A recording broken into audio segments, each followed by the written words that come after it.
के लिए आए सुचारू इसको जागरूक करने के लिए आए। ये सब मेन समस्या है इस क्षेत्र की तो यही है साहब कि यहाँ पे रोड बढ़िया हो जाए। पिछले साल यहाँ इतना बढ़िया सेफ था कि लोगों की गरीबों की दुर्दशा हुई।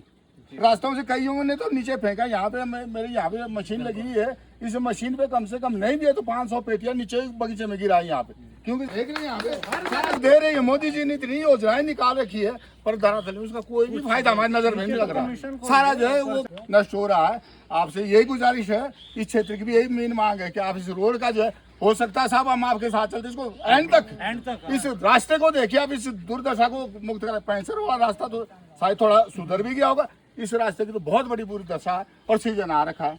पहले तो प्रकृति ने जो है मतलब साथ नहीं दिया, सेब नहीं लगा, बिना मौसम बारिश हुई, फिर थोड़ा लगा वो ओले ने खत्म कर, जो थोड़ा बचेगा गरीब का ना वो इस रोड में खत्म हो जाएगा साहब। इस रोड को तो तुरंत 1 महीने के अंदर बढ़िया हो जाए ताकि गरीब का जो थोड़ा बहुत फसल है वो मंडी तक सही पहुंच जाए। धन्यवाद सर। यदि क्षेत्रीय प्रशासन हो या क्षेत्रीय जनप्रतिनिधि हो, आपकी ये जो समस्याएं हैं, ये चाहे सड़कों को लेकर के हो, कृषि को लेकर के हो, जल मिशन को लेकर, तमाम चीजों को लेकर के हैं, यदि संज्ञान में नहीं लाती हैं तो आज तो आपने गड्ढों का भूमि पूजन किया है, आगे आपका क्या स्टेप होने वाला है इस पर? हम तो धरना पर दर्शन में बैठे हैं साहब। अभी 1 महीने 15-20 दिन बाद हमारा जो इलाका है वो लो हाइट का है और अर्ली हमारी क्रॉप निकल जाती है।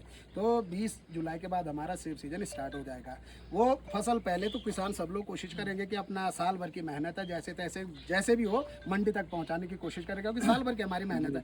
उस फसल के जाने के बाद हम लोग फिर बड़ा कदम उठाएंगे। हम लोग धरना प्रदर्शन नेटवार बाजार के अंदर, मोरी तहसील में, और अगर बात नहीं बनी तो चाहे डीएम कार्यालय में हमको धरने पे बैठना पड़े, भूख हड़ताल में बैठना पड़े, अनशन करना पड़े। हमारी सिर्फ इतनी मांग है, आप विकास करते रहिए, फेसबुक में कीजिए, कहीं पे भी कीजिए, लेकिन धरातल पे चाहे रोडें हैं, चाहे संचार की व्यवस्था है, आधा मोरी विकासखंड हमारा संचार से वंचित है। पूरा फतेह पर्वत, बड़ासू, अडोर, पंजगाई, अभी सरकार ने लाया है बीबीजी राम जी रेटिना की, जो आपको हाजिरी लगानी है, दैनिक मजदूर जो उसका होगा, दिन में 2 बार हाजिरी लगनी है। जब नेटवर्क ही नहीं है कहाँ से आप हाजिरी लगाओगे, कैसा आप हाजिरी लगाओगे?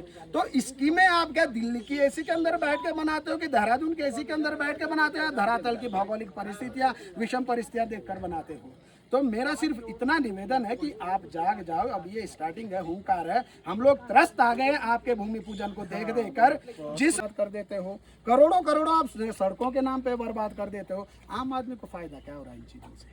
क्या आम आदमी को सहूलियत मिल रही है? अभी ये रोड की हालत होने की वजह से अगर किसी ने 50 किलो का चावल का आटे का कट्टा दड़गांव गाँव पहुंचाना, हल्टाड़ी पहुंचाना है, या कोई बीमार हो जाता है, तो अगर वो कट्टा 1500 का दुकान में है भाई साहब, वो दड़गांव गाँव 13 किलोमीटर दूर ले जाने में 1800 का हो जाता है, क्योंकि रोड की स्थिति ऐसी है। पीठ में भी अब ले जाया नहीं जा सकता। उतना हष्ट पुष्ट आज का आदमी रहा नहीं जितना हमारे पुरखे हुआ करते थे कि वो 20 किलोमीटर पैदल चलते थे। आज हम भोगी विलासी बन गए, थोड़े से जो है स्वादु बन गए हैं, लिहाजा इतना पेशेंस हमारे अंदर है। तो गाड़ी की मजबूरी हमारी कि गाड़ी के अंदर राशन ले जा। अब 1500 का जो हमारा आटे का कट्टा, चावल का कट्टा नेटवार्ड में, अगर 300 भाड़ा उसका 15 किलोमीटर का हमको देना पड़ेगा। बताइए आम आदमी के साथ कितना इंसाफ हो रहा जी, कितना न्याय आप लोग कर रहे हो? क्या ये बात जस्टिफाई है? तो जो लाइफ लाइन्स हमारी है, रोड है, सबसे पहले तो अच्छी होनी चाहिए, सुदृढ़ होनी चाहिए। मेरी व्यक्तिगत दीवार ना लगे, मैं सक्षम हूँ, लगा दूंगा, लेकिन ये रोड बननी चाहिए। मेरी व्यक्तिगत बटिया ना बने, मेरी पुलिया ना बने, लेकिन ये चीजें होनी चाहिए।